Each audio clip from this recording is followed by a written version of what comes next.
Welcome to the fast-moving Minnesota Vikings talk show, Viking Hot Takes. We've got me, Flip Mozzie. We've got Eric J. Thompson. It's an NFL draft review today. So 10 new draft picks, 20 minutes, and the fans with the answers in the comments too. Settle in, and we'll see you on the other side of the roll-in.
Let's go a Viking on Viking Hot Takes.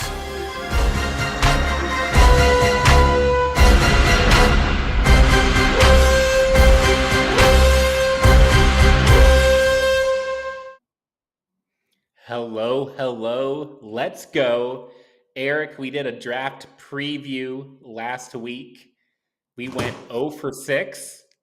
Yep.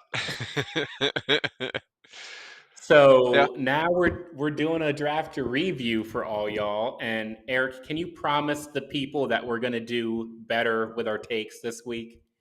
Well, yes. I mean, but that's why we are both kind of in the position that we are in the draft. We know that all these mock drafts end up being wrong, and we were the first to admit, like, that's why we don't do a ton of research before the draft, just because all these guys that you really do want on the team usually don't end up on your team. Like we had 6 guys that we threw out. None of them are current Vikings, but now we get to focus on 10 new Vikings that they picked, and there's 8 undrafted free agents, if maybe 9 if you include the kicker now from Oklahoma today. But so there's lots of new faces that we know are going to be in training camp in Egan and TCO in just 3.5 short months. So, or no, less than that even, like less than 3 months. So it's exciting. Yeah. This is the meat and potatoes of the season now. Now we're getting into the actual tangible things instead of all the mocks and theoreticals. Yeah, it's really, we are setting the example. We show what it takes to be a good Vikings fan. Don't be too obsessed with the mock drafts. Come for the after the draft takes and the grade. So if you're watching right now, if you're in the chat, I want you to post your draft grades throughout the show. Post your grades on every single player if you want to. Get up there, start causing a storm because now we know who's in purple. So let's get the time on the clock. And the first question, Eric, I am going to ask you for a grade. It's not going to be the 2022 draft. I'm going to ask you to grade the Vikings 2019 draft.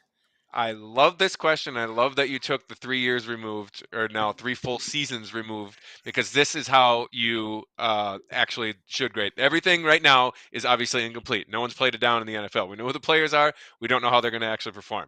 So, but we have to go through this kind of fast. We only got 20 minutes. They picked 12 guys that season. So Yeah. I have a list. I have a list. I'm going to go through everyone. I'm going to try to go through this like rapid fire. I'm not going to give a grade for everyone. I'll give an overall one. But so there were 12 picks, and in true Spielman fashion, 9 of them are on day 3. So that's I think there were the 3/6 and 4/7 or something like that. And but so all right, we'll start. Garrett Bradbury. Not a great start. You're not getting his 5th-year option picked up. That's already been reported because he hasn't played very well. But that said, you can't blindly give this one. Well, that's an F minus. He was terrible. They picked him in the 18th pick. He's like that was the worst pick ever. He is a 3-year starter. He's probably going to be a 4-year starter. I mean, he's playing. He's starting. He's a member of the team. Obviously, it's not, Okay. but you're not giving that an A plus either. So that one there. Irv Smith, sadly, you kind of have to give this an incomplete so far. Like he's only played in Mm-hmm. 29 games in 3 seasons, and in the 2 seasons he Mm-hmm. did play, he wasn't the guy. He wasn't the tight end. They still had Rudolph. And only 66 catches, 676 yards so far. I think 7 touchdowns. But I mean, it's definitely salvageable. Like he is poised to be the guy. He is the tight end. He was supposed to be last year, got hurt. That happens. If he is this guy, I mean, it's like the 3rd annual Irv Smith is going to make the leap kind of year. But if he actually Yeah. does it, then it's a great pick because the potential's there. We've seen enough where Uh-huh. we can be excited about that. You go to Alexander Madison, everything you could ask for in a backup running back, right? Like Mm-hmm. he has made sure the times that Dalvin Cook got hurt, the level of play didn't drop off that much. But I think with how the Vikings drafted this year by picking the North Carolina running back, I think it's signs are kind of pointing to this is probably might be his last season with the team because they already have Cook locked up for a long-term extension. He's not going anywhere. In Madison, if Wangu and the new guy are you're not going to have 4 running backs in the mix. So again, he's been a solid pick, but nothing like he's not the guy of the future. Drew Mm-hmm. Samia, I think we can go pretty fast on this one. You had another offensive line pick that in the long history of Rick Spielman and interior offensive line picks that just didn't work out. He had a shot, wasn't worth it. That wasn't it. He's gone. All right. Cam Smith, that's a bummer. Not really his fault. Health reasons, Yeah. forced into retirement due to a heart issue that was discovered after he got COVID. Thank goodness he's okay. But again, nothing really to speak of from a Viking standpoint. Then you get into a couple late picks that were actually pretty good. We got Armon Watts for a 6th-rounder. This is a nice pick. Like he had 5 Mm-hmm. sacks last year. He's still probably in the defensive tackle mix going into this season. That's pretty good ROI right there. Like if you're getting that for a 6th Yeah. rounder, a productive guy, that's fine. Marcus Epps, actually a decent draft pick if you look at his career and his stats and his playing time so far. Unfortunately, the Yeah. majority of that playing time has been with the Eagles, not with the Yeah. Vikings, because he went there right away. So that one's not great for the Vikings. Oli Udoh, again, 6th-rounder. The pick is fine. He has been a starter. He's proved that he isn't the future though at right guard after the extended playing time he got last year. Now we're on to Chris Boyd. Again, pretty good value. A 7th-rounder that's actually contributed all 3 years on defense and special teams. That's a win. That's fine. Um, then you have Dylan Mitchell. I thought he had a couple solid practices at the 2019 camp in Egan. I think that's the highlights. I don't think he played in any games for the Vikings. So then BC Johnson again. Like after his rookie year, like oh man, this is a steal. The Seventh best round guy. one. Yeah. Like he might be the best of the bunch. And pretty quiet second season. Then of course he was hurt all of last year. It's like you always kind of forget that he's still on the roster right now. Like he could still be in Yeah. the mix. He could be bounced back. But I mean, first he's going to have to make the roster in 2022. That's not a given. So if he bounces back, sure. I mean, overall. And then, of course, they finished it off with Austin Cutting, and this is what you get for drafting a long snapper. You probably don't, not a great You ROI there. So again, okay. it's up and down all over the place. A lot of swings there, and I'd probably give it like a C plus. Like the top 3 picks, only one really has a chance to be a star, and there's a few straight up whiffs in the late rounds, but I think there were some pleasant surprises too. So that's kind of in the middle, maybe a little above average, but not like a complete home run by any means. What do you think? I want to give it an F. You convinced me to An give it F? a D minus. You Oh convinced my me to give it a gosh. D minus. But I mean, the draft is for long term value, and who's going to get a second contract? Maybe Irv Smith Jr. That's That's true. it. So I think it's a bad foundation that Kwesi has to build upon. But I tend to be called a Kwesi apologist. Let's get to the next question. Okay. This one is about the current draft because this is the draft recap. Who was your favorite Vikings pick of this 2022 NFL draft? I'm wearing the shirt from one Ghanaian to another. I'm gonna I love it. say Brian Asamoah, and I'm actually gonna give you a football reason. I'm not just gonna make it about the fact that he's from the best country in the world. So, a lot of this pick is people don't like it because it's talking about linebacker instead of wide receiver. We already have starting linebackers. Last year's Vikings, the primary flaw was depth. They had a great Mhm. starting lineup on both sides of the ball. We were concerned about their depth, and they got burned by that depth in the season. So I just see a new defensive scheme. There's going to be more linebackers on their field, and Minnesota had no depth there. Chaz Surratt, we knew it was a bad draft pick. Troy Dye hasn't worked out. They had to have depth behind two 30-year-old linebackers. It's just a smart thing to do. So I think the pick is completely justified, and I do like Brian Asamoah's speed and athleticism. Who's your Yep. favorite pick? Well, I'm gonna like. I really did like the Asamoah pick too. Like it's a really good value, and I do think he's going to be in the mix to maybe not be a starter, but like definitely be a rotational guy because linebacker was a problem last year with depth, and it will be this year. I think like I can definitely point at the first one, like Lewis Seen. I think he's a freakish Mm-hmm. athlete. I think with a 4.37 40 and like an 11.1 broad jump, absolutely insane kind of athleticism. Really good against the run, a big hitter, and he was kind of the cleaner of that amazing Georgia defense that I think everyone went in the first 2 rounds or whatever. Like they basically had their entire team drafted, but Yeah, yeah. that was a testament to how good he was on the back end there. Like if the Georgia defense did have a weakness, which was it was probably their secondary, and Scene really kind of cleaned up things on the back end there. And he's just I like that he is pro ready, like he's ready to make that secondary better now. Now, how the Vikings use him, that might be a different story because they have Bynum in the mix. Harrison Smith is obviously going to be there. So does he beat Bynum out to just be that opposite starting safety? Do they do a lot of what we talked about with Petrie before the draft, have that kind of money backer position for Scene because he can definitely come up and support the run. Um, I know our buddy Tyler Fornes really thinks that Andrew Booth is the steal of the draft, and I like his Mm-hmm. potential. If his medicals Yeah. check out, I think the athleticism is definitely there too, and I like how smart he is on film. Like everything that I've seen on Booth, he knows where to be, and hopefully he'll work out a little better than the last second round corner that the Vikings drafted out of Clemson because So Matt. so you're literally just gonna say the first round pick was your favorite pick?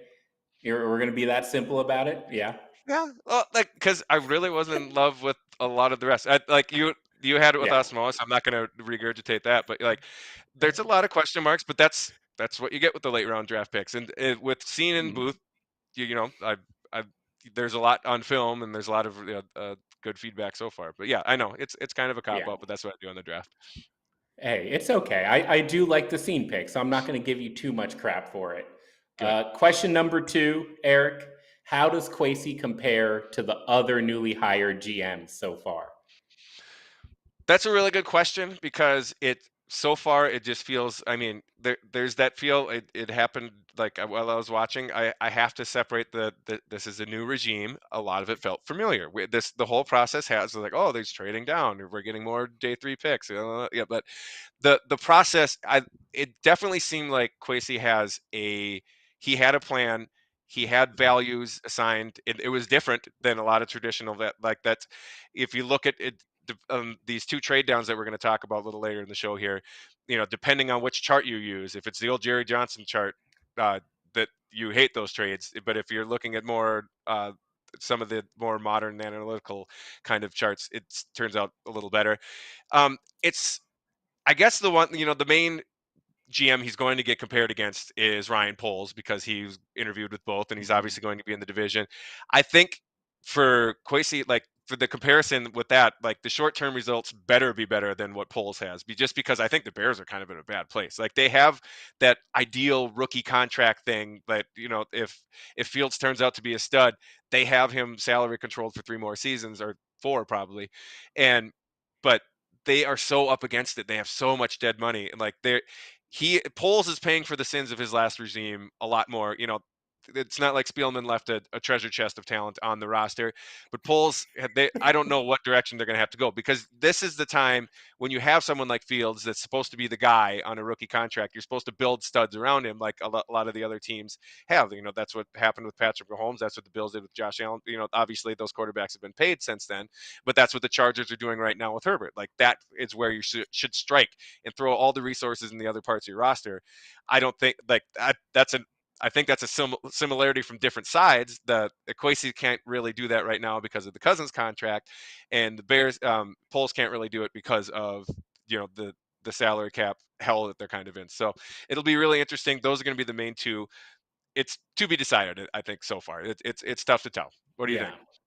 I think you covered it with polls. I don't think that Kwesi inherited that much better of a situation, but we'll have to agree to disagree because of how this regime has acted. They've kind of played the middle road. I think it's actually more interesting when you compare him to the other new GM in Las Vegas, the Raiders, where they decided to push all of the chips in. They Right. extended Derek Carr, who is a mediocre quarterback, for about the same salary cap amount as we're paying Kirk Cousins. They extended him through 2025, not just 2023. So I don't know how you can really you can hate the Kirk Cousins move, but like that move. And then they also traded, future draft capital and this year's draft capital to go get Devontae Adams. So they have literally pushed all the chips in, and you cannot tell me that they are a top 2 team in the AFC West with Kansas City and Los Angeles there. So Right. I think all 3 of these GMs are pretty interesting how they've chosen to go through their first off season. Yeah, I could totally understand if the Raiders weren't playing in one of the best divisions in recent history, the kind of moves they made. But like, I mean, Right. there's a chance they could be a much better team this year and finish with a much worse record, just because that division is so Yeah. stacked. Yeah, it'll be really interesting to Yeah. see. There are 3 very different situations with 3. There's a lot of roadblocks for different reasons for all 3 of them. It'll be really interesting to see Yeah. how it plays out this season. Yeah. All All right. right. So we touched on this a little bit ago, but let's dig into it. So the 2 big trades with the Packers and the Lions. Did the Vikings get enough back trading down with their division rivals during the draft? Okay, so I'm going to start very quickly here. The last 4 words of this question do not matter. Get it out of your head. Do not, these Minnesota fan syndrome where we always have to be scared of the worst case scenario. Look, Wonder Jamison why. Williams and Christian Watson, they're going to be on those teams for 4 years at minimum. They might go off for 150 yards. Who cares? Get this out of your head. This is why it's a self-fulfilling prophecy. This is why y'all go quiet in the third quarter of a Timberwolves game. This is why y'all go quiet in the first period of a Minnesota Wild game. Keep the faith. To answer the actual question, the first trade was kind of meh.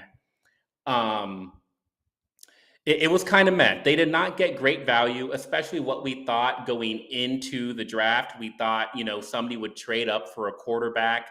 They'd be able to get 2023 round 2 or round 3 pick out of that. They didn't get that, and I think we understand why, because nobody wanted a quarterback.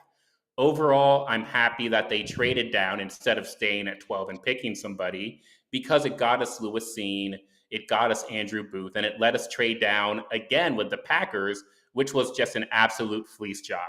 Dave wants to call it dirty. Yeah, we did the Packers dirty, and we should be really happy about that, because 34 for 53 and 59 is a no-brainer. And the Good deal. scouting reports on Christian Watson just aren't that good. The 7th receiver, you're going to trade up to 34 to take the 7th best receiver in a draft. That is great value. And again, I don't care about the fact that they traded division rivals. I am 100% with you on the division rival thing. It shouldn't matter who you trade Yeah. with. It should matter the value you get back. Yes, Yes. the one risk that you run is if the player that the other team traded up for blows up, you get to see him blow up twice a year. But that shouldn't be the part of the equation that matters. Like, yes, they went up and got their guy. It was Jamison Williams in the first one.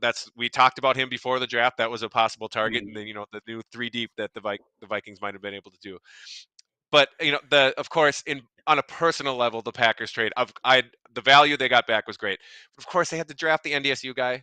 They had to. My alma mater. They could trade up to get Christian Watson. Now, if Christian Watson's good, I have to feel bad about it. I just want to like my Bison, but that's it. That's just a Yeah. personal level.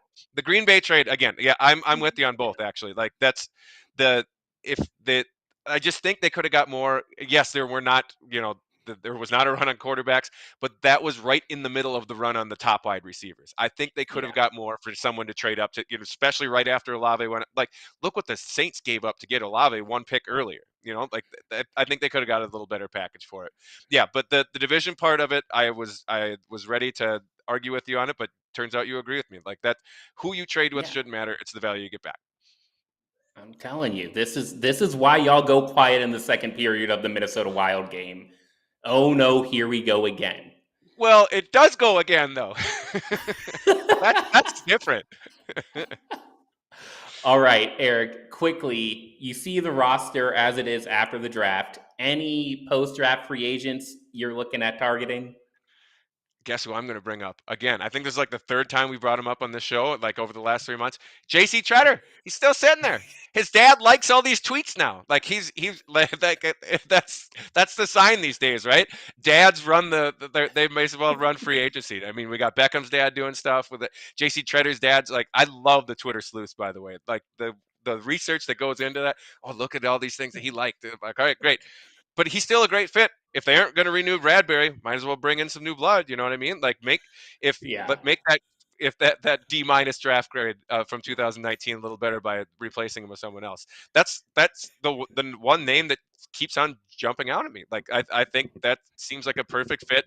And if he's still around this long after the free agency period and the draft, I don't think he's going to break the bank. So why not? Do you have any other ones? Like that's the only one that comes to mind right now. I don't have anybody else, and we got 2 minutes left. So I'm just going to say, fans, keep on drafting your draft grades in the comments. Type one if you want JC Treader, type two if you want somebody else, and give me your draft grade. Judith just gave us a C minus on the draft. So let's go to these final questions. All right. All right. My final question for you. We know the Vikings are going to London again. It's week 4. It's against the Saints. It's at Tottenham Stadium. It's exciting on a personal level because I'm going to try to get out there again. But that aside, is it an advantage or a disadvantage for the Vikings to have to head to London again for the first time in 5 years? Yeah, fun. It's fun to go to London, right? Sure. Easiest question, though. It's a huge disadvantage. I mean, this is a joke. We know these international games are so far away, it takes a ton of travel. The NFL makes up for that by placing a bye week after the game. So the Vikings will most likely have a week 5 bye in an Bingo. 18-week season. That's Yep. 13 straight games to end the year and a game every week in November and December. There will be a lot of cold weather football. Minnesota's playing in Green Bay, Chicago, Philadelphia, DC, and Buffalo this year. So 80% of those games will probably occur after the bye. That is my main focus with the schedule release next week. 13 straight games. Ridiculous disadvantage for the Minnesota Vikings. Do you think I think they still give teams an option to like waive the bye. Like they can play. I think one team did it one year. Would you do that if you're the Vikings? Because yes, that was the number one thing. That's why I asked the question is Yeah. because the London game and not having to go to the Superdome, that's a tough place to play. That's fine. But just the week 5 bye, the October 9th, they're going to have their bye, and then 3 straight months. That's like, would you consider it if you're the Vikings? I mean, that's That's I almost mean, even it depends how you feel about your young talent because, you look at like a Justin Jefferson who is ready to go, but a lot of those other players like Irv Smith Jr., what if they want Lewis Seen to start after the bye week? What if they want Andrew Booth to start after the bye week? That time just got really compressed for those young players. and that's a great point, Nick. There are 9 home games and 7 away games next year because of the one It's neutral it's site. still it's still a road game. It's still a road game. But it's a It's mutant 9 road home game. game. Okay, but like home field, I mean, it's not Right. the Home field crowd that advantage makes it is a it's road not a game. thing anymore. Right. You're right. Yeah, Yep. it's not the It's crowd that makes it a road if game. it It's the travel. if if it was the middle of the season, I'd have no problem with it. But yes, that early in the season sucks. But I it'll would be love fun it, to but travel. Yeah, it'll be and fun to go as a yeah, fan. Yeah, Eric's gonna go. It's maybe. is the Premier League gonna be back up and running? That's yes. Yeah, well, yeah. That they like take like a whole like 2 months off. They start in August, Okay, but yes, my beloved West Ham. As soon as that schedule comes out in June, then I'm going to see where they're playing that weekend. Hopefully, it'll be. I did the double last year. I was an away fan at Crystal Palace the last time, and then I went to the Browns and Vikings game the next day. It was the best sports weekend of my life. I hope I get to do it again. that was awesome. That's Adam Thielen scored a touchdown that game and did the soccer celebration. We Yep, were the there knee slide. live. Yep. Well, that's it, y'all. That's the post-draft review. Next week, I'm going to make sure that Eric clears his Google Calendar because the schedule release is coming out on Thursday, and Oh we're going to boy. be here to break it down for you. I hope y'all enjoyed the show. Eric, any last comments? No, I think it's exciting. This is we're making plans for the season now. It's the mocks are done. The mocks are dead. Long live the mocks. Dave, take it away. Well, I've got a question for you guys. All right. On the overseas game, do you know the Vikings' overseas record? They are undefeated in London. I know that, and I think the Saints are too. So this is for like London bragging rights. I think that whoever wins this game gets like an abbey or a palace or something, right? Or lordship. Could be, maybe. The Vikings have played overseas 6 times, twice in the regular season because before that it was all exhibition stuff. Yep. Vikings are 6-0 every time they play overseas. Oh, wow. That's exciting. If only it Well, were happening. It's Well, like I it's like understand that. well, it's But like I'd it's rather like the play Vikings. them in Well, it's because London than I would down in New Orleans. Why not? Last time we were down in New Orleans, we whooped up on them, baby. Yeah, but it's Kirk Cousins louder deep. stadium. Yeah, there we go. Yeah. No, I want Eric to go over and get a few I'm pints scared. and then report from the game. So Right, Now I that gotta- is the I've real got a- reason. I've got. I got to meet up. grievous- Yeah, I got to meet up with the Reef again at the bar that was built in like rebuilt in 1662. So I'm gonna do stuff like that. I want to go be a tourist again. Oh, and speaking of a Reef, he made a wonderful point last night about trading in the division, which you guys didn't cover. It adds a magnifier to the trade because Absolutely. Twice a year. Yeah.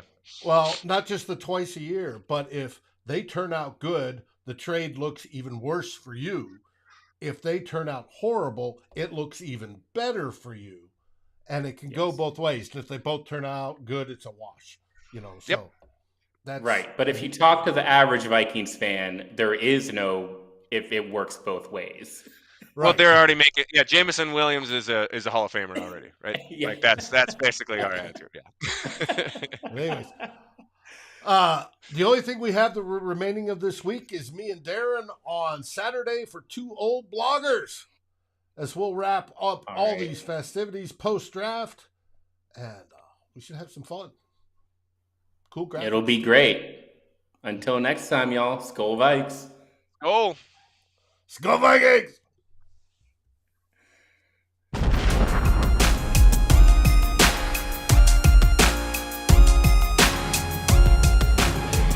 Thanks for watching. Like, subscribe, and ring the bell, and rate us on your favorite aggregator. And a special shout out goes to our partners, the Daily Norseman, where the best Vikings content can be found, and to Lake Monster Brewing, home of the best beer in Minnesota. Skol, everybody.